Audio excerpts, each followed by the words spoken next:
L'authenticité, ça a l'air d'être un petit peu un buzzword où on fourre tout, tout le monde parle d'authenticité, mais finalement, qu'est-ce que c'est? C'est l'alignement entre ses valeurs et ce qu'on va dire. C'est le principe, quand on arrive avec une forme d'expertise, de parler de ses échecs. Ce qui va nous permettre de donner une forme d'humilité à son audience et donc toucher l'audience. Je dirais que l'avantage numéro un, c'était pas tant d'avoir des nouveaux prospects ou des nouveaux clients, c'était surtout d'avoir de la crédibilité auprès des clients existants. Donc quand je revoyais mes clients, ils disaient «Ah mais oui, je vous ai vu à la télé, je vous ai vu à la radio». Et finalement, ça donnait un peu plus de crédibilité et ça les incitait d'autant plus à me recommander auprès de leurs contacts, de leurs proches.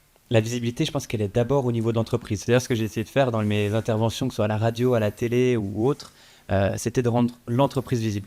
Et après, bah forcément, derrière, les gens se sont dit «Ah bah ok, lui, il met en avant sa compagnie». Cette année, on a fait une série de portraits, en fait. On a voulu mettre en avant les coulisses, et ça booste le capital sympathie. C'est vraiment, extrêmement fort. Il y a des métiers de passion, au housekeeping, au stewarding, à l'accueil, au front office et je dirais que ce qui marche aussi en termes de visibilité, c'est d'ajouter des touches de dérision.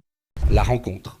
La rencontre. Et je crois qu'aujourd'hui, ce qui fait l'impact, c'est les rencontres qu'on arrive à organiser directement dans les cycles d'orientation, notamment avec les villages des métiers, etc. Ce n'est pas nous, adultes, qui devons aller communiquer, qui devons aller présenter les métiers.